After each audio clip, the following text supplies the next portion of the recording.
A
very good evening, everybody. Welcome to this next in our live stream series. This is Saturday, the 27th of March. Christopher Daigan coming to you from our home in KwaZulu-Natal.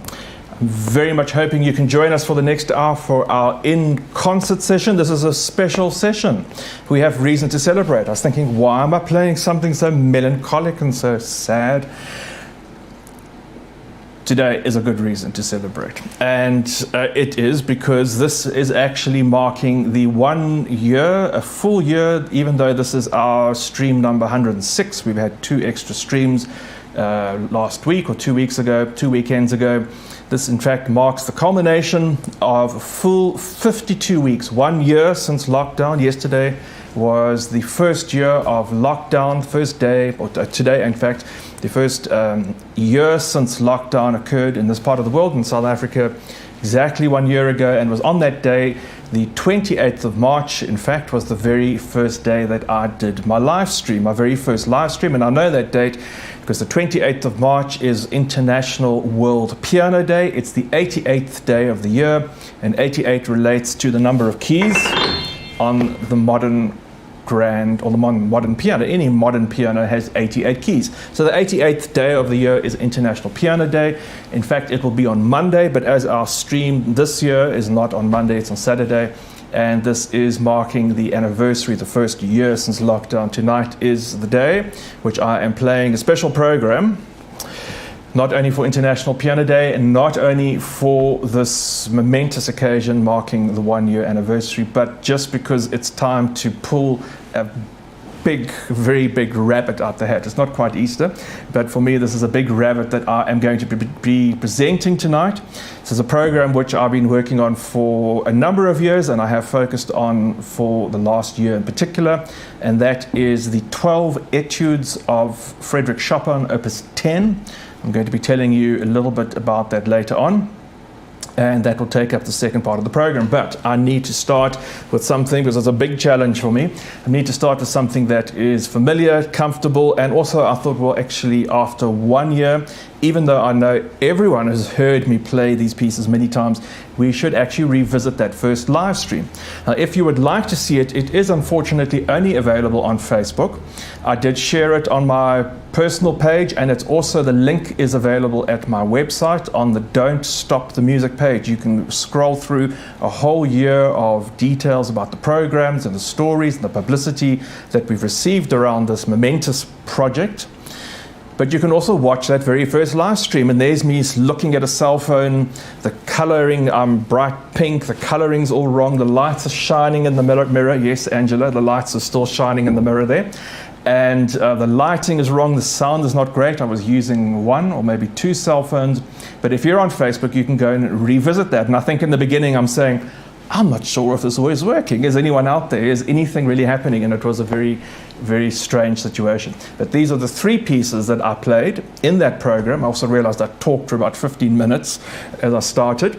And I thought tonight's program I should start with those same three pieces because they are very familiar and comfortable.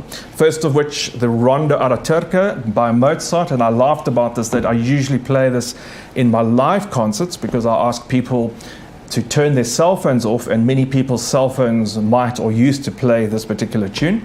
But I was saying on the live stream, you can keep your cell phones on because you're not here, and you can partake and send messages and be part of Facebook if you want to. Second piece, really wonderful, very richly scored slow movement from Beethoven's Patatek Sonata, the Adagio, and it's really fascinating for me. I keep coming back to this piece. It's beautiful melody, beautiful rich sounds out of the piano.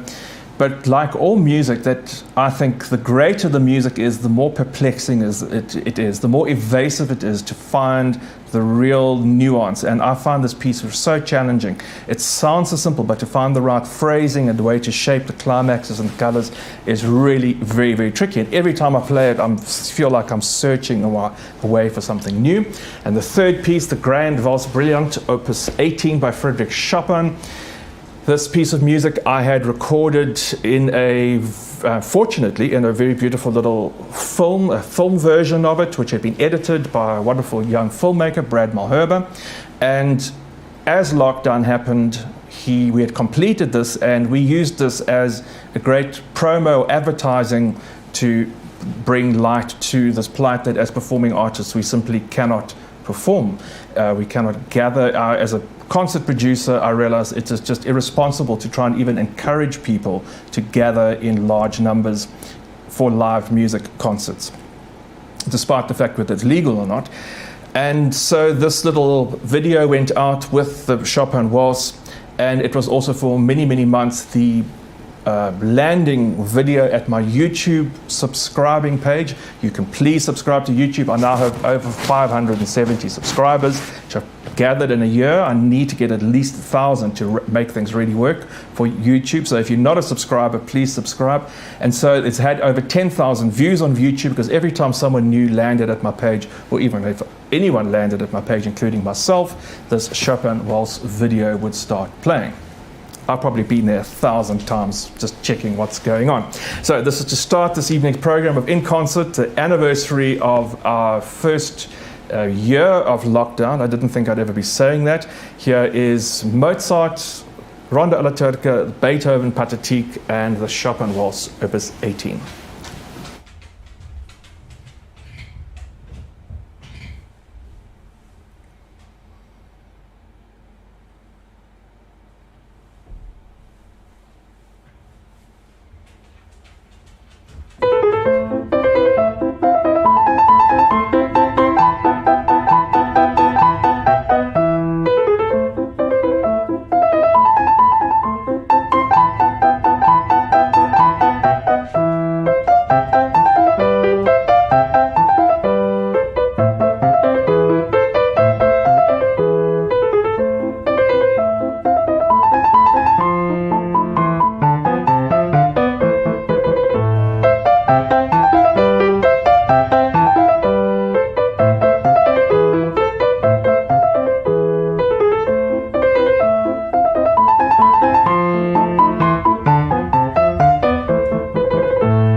Indeed, what a great title, the Grand Valse Brilliant by Chopin. That was the Opus 18 first waltz that he published. Before that, the slow movement from the Sonata Patatek by Ludwig van Beethoven. And starting off that set of three, I played the famous Turkish Ronda, the Ronda Araturka, the last movement from the Sonata in A major. And who is here? I was just thinking when I started this live stream a year ago, I was saying, I hope someone's there. And I'm thinking to myself, I hope you're still there. I hope that someone is still watching, that after 1 year, people are still watching, that audience is still enjoying this music. And I'm really grateful if you are, and I'm hugely grateful if you are supporting us. The financial support and generous donations have still been coming through. I need them to keep running and to keep working this program. And if you are able to support us, and if you have been supporting us, please do keep carrying on. And I'm very, very grateful for everyone who has been sending through donations weekly or monthly or just once off. And we've had some wonderful sponsors and support. And no one is more grateful, and someone who's still with us is little Lucy. Come on, Lucy Lou. Come on, little puppet. Come on, Lucy. I'm talking. And as soon as I talk, that means that little Lucy Lou wants to come into the picture. Hello, Lucy. How are you today? What have you been doing today? You've been sitting in the sun. It's been such a nice... It was very chilly this morning. And yes, you had a snooze this afternoon. Yes, you had a snooze with me too. Because, yes, it's a big day today, I know. And you've been very well behaved. And... did you have piano lessons, Luce, when you were at finishing school in Switzerland? Did you have piano lessons? No, just music appreciation. You know not to bark when there's music playing. Yes, very good. They taught you so well. And look, here is little Wendy Pop. Wendy Pop wants to come in on the action. Hello, Wendy Pop. Hello, Wendy Pop, Wendy Pop, Wendy Pop, with a big waggy tail. Well, you didn't get to go to finishing school, and that's why you want to give a big lick. You can't do licksies. Everyone's watching, Luce. I mean, Wendy Pop. See, I get him out. Who else? Oh, no one's out there. Frida's taken herself off. She's in her jersey. Okay, now, come girls. You must keep quiet for a little bit. You can play there, and Barry can keep the camera on you. So, this evening's program, as I said, a big project, a very big project. I have been working on this for some time. I am going to play for you now 12 etudes. These are 12 short pieces by Frédéric Chopin, etudes, pieces of music designed to develop or explore a musician's technique. I started playing this set, or one or two of them of the set, when I was 16 years old. And since about the year of 1993, which was a long time ago, I realize time flies, I had the ambition that one day I would actually play all 12 pieces and perform them as a set in public. So this is a project that I've been working on for about 35 years, and now is the moment, now is the hour, the time has arrived where I'm going to play this publicly for the very first time and under a live stream circumstance, which is not the easiest. But nevertheless, it's fantastic music, and I'd like to share it with you. So I'm going to tell you just briefly, I'm going to point out a few things. What is astounding about this music is that Chopin writes these pieces between the ages of 18 and 21. Barry has an image of Chopin at around this time. Chopin was recognized as a genius in Warsaw and Poland. He was recognized as a teenager as the incredible talent that he was. And he was thought that he was going to write operas and symphonies and string quartets, but he really only focused on the piano. What is extraordinary about the pieces is that Chopin lays down the foundations of modern piano technique, which as an 18-year-old is incredible to come up with such a radical and new idea, concert piano writing. He always said that the ultimate goal, the ideal in anything is to be simple, to be natural and simple. He had a very natural approach to the piano. And what is interesting, and you see from this and from working on these pieces, is that he really approaches the hand and the makeup of the hand in a very accepting way. He understands that each finger is a different length, that the hands fit on the keys with the black keys, with longer fingers, the black keys on the piano are raised. that we have 4 fingers that move up and down that way, and then a thumb which goes sideways and up and down. So there's kind of 2 parts to your hand. And he writes these pieces exploring these ideas to the maximum. He writes in a very particularly strict way. In all Chopin's music, there's an incredible rigidity, but an incredible, almost like a matrix. His musical inspirations were Bach and Mozart. And so there's an incredibly tight structure which he works in. And when he sets out at the beginning of each etude a particular pattern, he does not veer from it. He asks the pianist to repeat that pattern again and again and again. So out of this very tight structure, this very tight framework, not only technically is it very challenging, because if you don't get the pattern and the movement in your hand accurately and correctly, it causes tension and you actually cannot play the piece.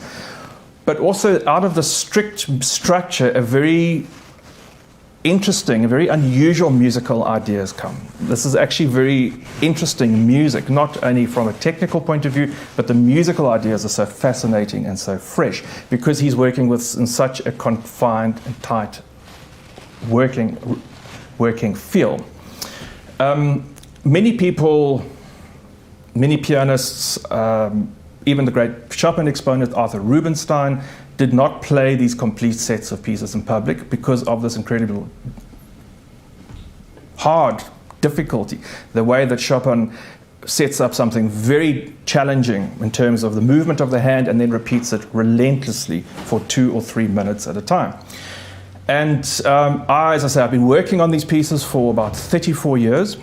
And I have 2 people to acknowledge here. First of all is Moira Bolton, who's come to my concerts in Pietermaritzburg for about 25 years, very regularly, almost every single concert that I've done, and really is fascinated, as I am, by Chopin's music. And I've played 1 or 2 of these pieces in public, and Moira kept saying, you play all other Chopin's music, and why can't you play all the etudes? What's so difficult about that when you can play everything else Chopin is writing? And that's a very good point.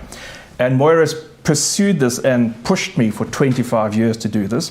And the other person is Professor Christopher Valentine, who I have only the utmost respect for as an international music scholar at the University of KwaZulu-Natal, one of my teachers, lecturers when I was there. And about a year ago, we started talking purely by chance about Chopin etudes, and he mentioned that that he found this music so fascinating, not technically, but musically fascinating, and challenged me at the beginning of lockdown. He said, well, why don't you use this time in lockdown to actually focus on performing or perfecting these pieces, trying to discover really a way through them. And so this is what I've been doing. I've been working quite furiously for the last year. I can hear even the thunder is starting to come in to agree and support me through this. And I have got to the point where I feel tonight is the point, at the moment in this year program, this anniversary of lockdown, that I will present these pieces to you. So there are 12 short pieces. They are varied. Some are fast, some are slow. I think they are magnificent. The musical ideas are so intriguing. There are 3 well-known titled pieces, not Chopin's own titles, but number 3 is known as Tristesse, and the melody from it was later used in the popular song So Deep Is the Night. The 5th etude is sometimes, or usually known as the black key etude, because the right hand is entirely on the black key, skipping up at great pace. And the last of the 12, the revolutionary etude, supposedly Chopin was so overcome with emotion when he heard that his hometown Warsaw had been overthrown and invaded by the Russian army, that he poured his heart into this very intense and very passionate music. It's really a very dramaful piece of music, even in Chopin's context. And that is the last of the 12 sets. So I'm sure there'll be at least 3 pieces that many of you will recognize this. And the other thing, I did get a message from Moira to ask me to please wish her sister, Roma, who has also been a great supporter of our concert. They're watching in 2 separate cities. I'm fascinated by how people can join in an online community and enjoy the music together in 2 different places. Today is Roma's birthday, so happy birthday to you, Roma. And here we go. This is the 12 Etudes Opus 10, a first performance. I'm not quite sure what's going to happen. If it goes horribly wrong, bear with me. If it doesn't sound like your Ashkenazi CD at home, if you have one, it's live, and this is the first time I'm playing it, and it is probably the most difficult thing I've ever attempted in my life from a pianistic musical point of view. I have tried to adopt an approach where I have focused not so much on the technique. I know many people can play these pieces very fast and very loud, but I've tried to find the music and try and find a musical way into these compositions, because I think that is what Chopin actually intended, and that is how he would have played.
Well, I'm still here, barely.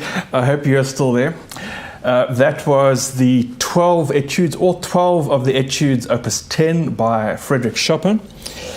And that, as I said, it's the first time I've performed the set. Some of them I've learnt only in the last year, but to complete the set, it was necessary and been a fascinating experience, part of a challenge that I've given myself for the past 34 years. And I finally got to the end of it. Sort of, one learns there's nothing like a first performance, and they say that one performance is worth 1,000 rehearsals. And of course, the wonderful thing about these live streams as well, and also having this equipment here, is that for the last couple of weeks, I've been able to record myself and listen to myself with a very accurate system, because it's no use recording yourself with very poor equipment. It gives a very bad impression of what one's doing. But all of the live streams I listen to, and I've learned so much in the last year about my own playing. I hope you've enjoyed listening to it. I hope you've enjoyed the project and the program. Thanks, Barry, for the support this evening. Thank you to everyone who supported me and Barry in the last year.